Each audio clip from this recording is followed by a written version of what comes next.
بسم الله الرحمن الرحيم.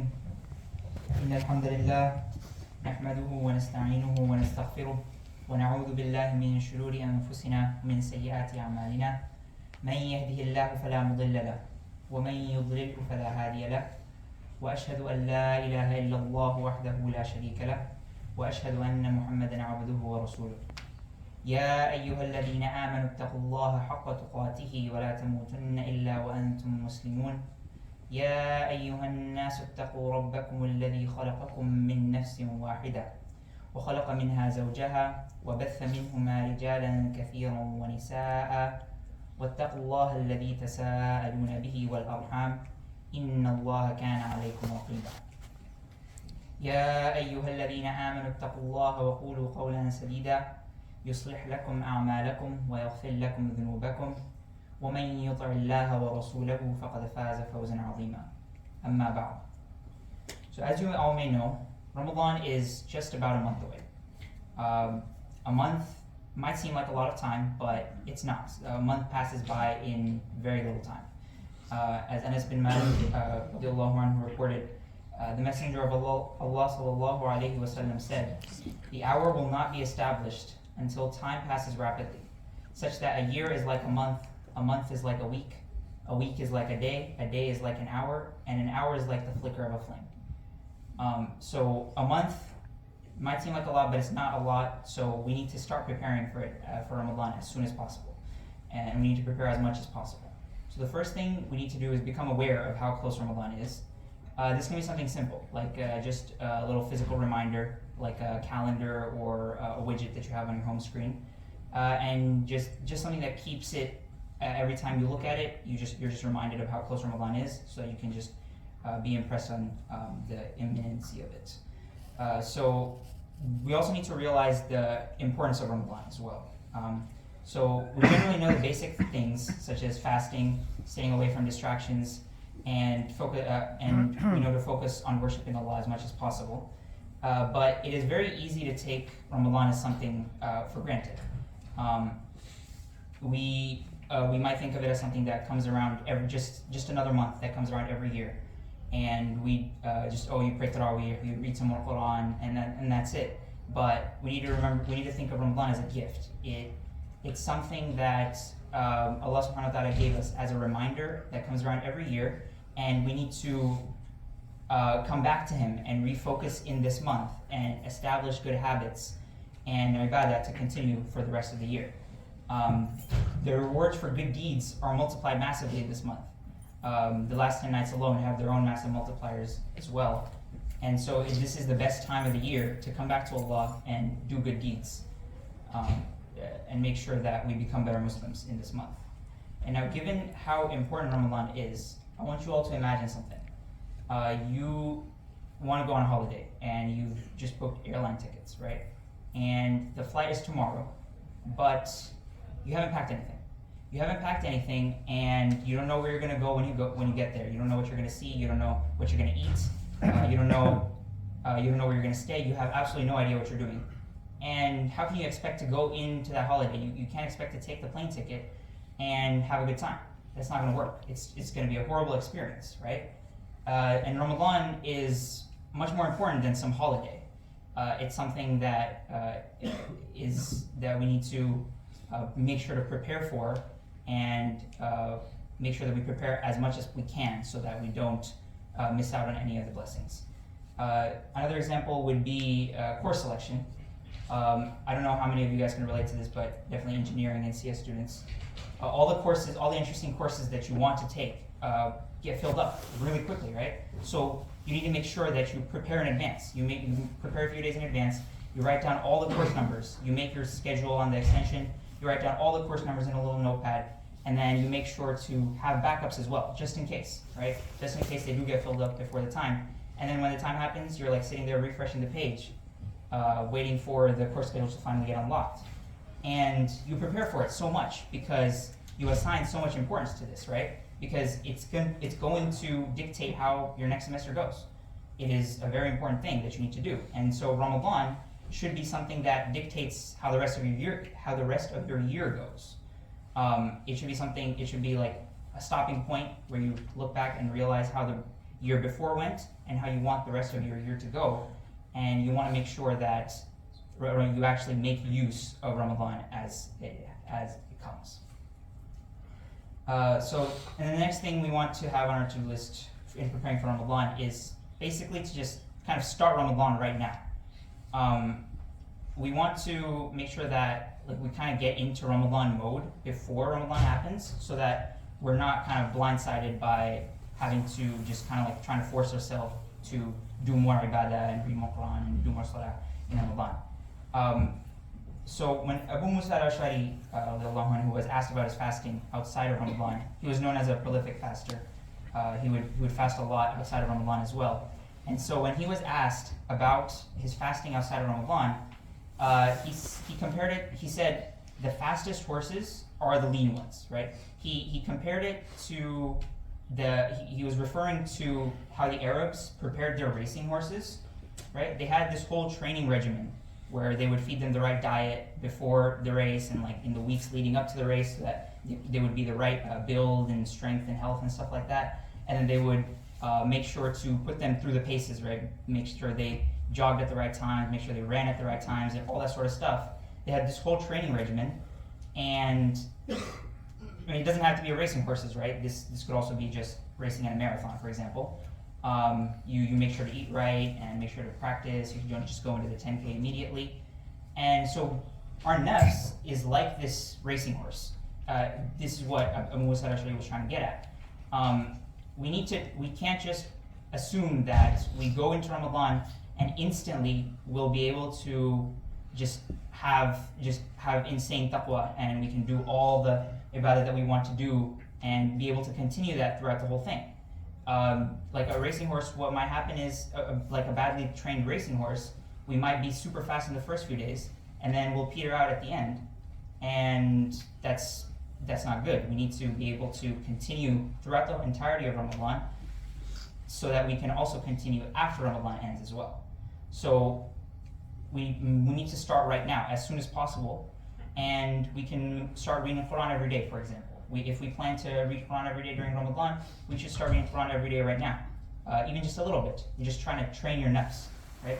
And make sure to pray all your prayers on time in the masjid. You should try praying in the masjid. And then you could also try praying some nafil, optional prayers, to prepare for Tarawih, for example. And also, this is specifically for the fast.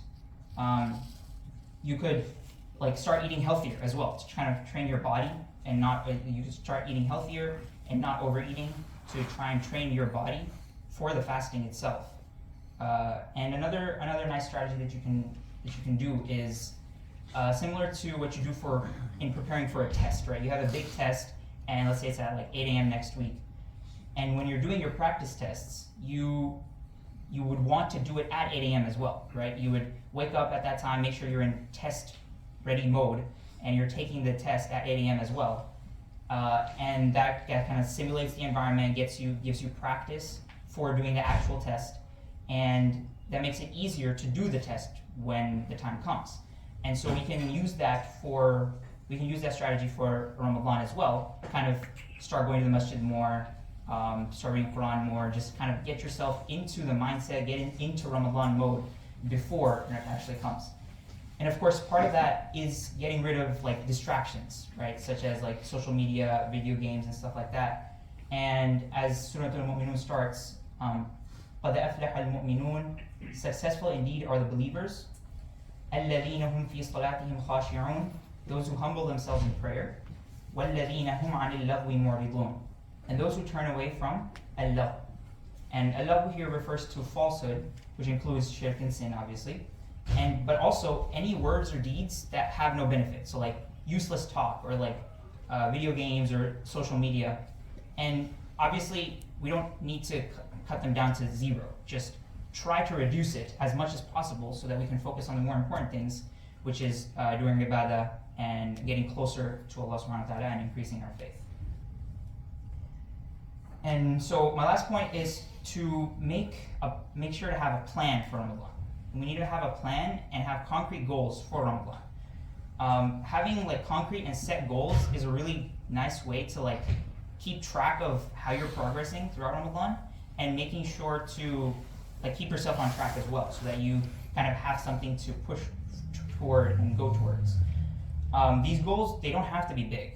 The most important thing is that they're achievable, and they also push you a little bit, because the goal of Ramadan is to try and improve in your faith, right? And you can't do that if you just keep on doing the same things that you're always doing. You need to try to push yourself, and so these goals need to be achievable and improve. And then another important thing is that they should also be constantly improving yourself. The consistency is key, right? We need to make sure that we're not burning ourselves out in the first 10 days and taking the next 10 days off, and then we're starting again in the last 10 days. That's not very conducive to our goals of becoming better Muslims, right? So we want to make sure that our goals that we have set for ourselves are something that we do maybe every single day or every single week. We have a set goal, and we try to achieve that goal in that time, and we just continue throughout the entirety of Ramadan. And like some examples of these goals, they could vary from person to person. They are probably not going to be the same for everybody. But some examples can be you read one page of Quran a day, and its translation, of course, and you make sure to understand it and apply all that you learned try to apply all that you learned in your life every single day, and you make sure to do that every single day. And then another one could be you make sure to pray at least 1 or 2 days. At least 1 or 2 prayers in the masjid every single day, right? Or another one could be you pick one good habit and one bad habit every week, and you try to establish that good habit, and you try to get rid of that bad habit that you have, and you do that every single week throughout the entirety of Ramadan. And once again, the most important thing is to be consistent about all these goals, so that we can continue them throughout Ramadan and continue them after Ramadan as well. Because all of this will be of much less value. Of course, you're not going to be getting any less rewards for it. The rewards are going to stay the same, but they will be of much less value to you as a person and as a Muslim if you don't continue them after Ramadan ends. If you simply just stop after Ramadan and you just go back to being the same old person that you were. And the making of these plans also serves sort of another purpose. And it makes sure that we have at least an intention, because none of us have any guarantee of seeing the next Ramadan. Right? So if we at least have made these plans and these concrete goals that we have, then inshallah we will at least get the reward for making all these intentions. أقول قولي هذا وأستغفر الله لي ولكم ولسائر المسلمين فاستغفروه إنه هو الغفور الرحيم.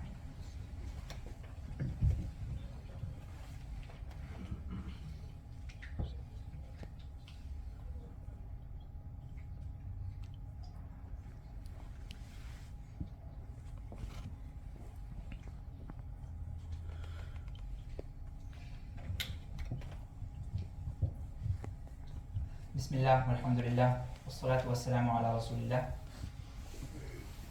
So I want to end this off with a little summary of what we have discussed and what we want to remember moving forward. So we want to make sure that we understand how important and how close Ramadan is.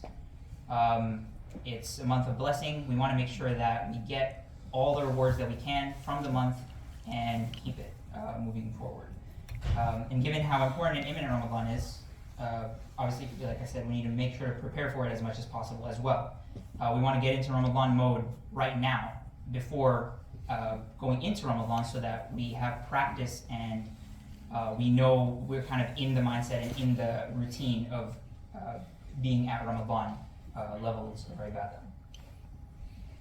We can also start simulating. This basically serves to just kind of simulate the Ramadan environment. And so you can kind of go to the masjid every day and stuff like that.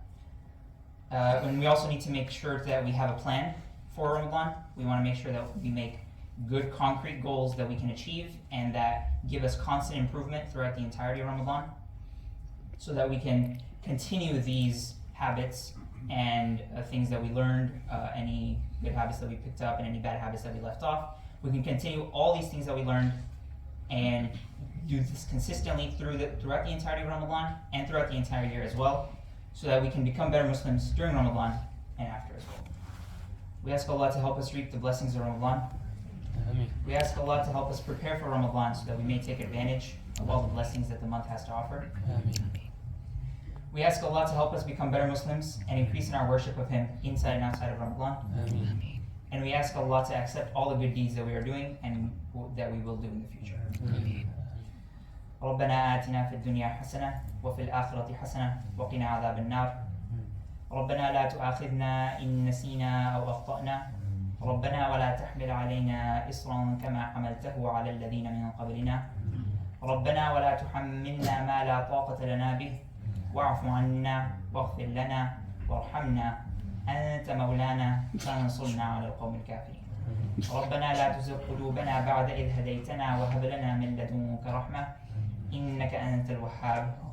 رب ارحمهما كما ربياني صغيرا.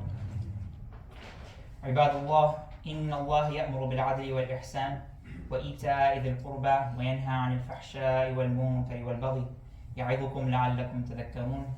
اذكروا الله العظيم يذكركم واشكروه يزدكم واستغفروه يغفر لكم واتقوه يجعل لكم من أمركم مخرجا. وأقم الصلاة.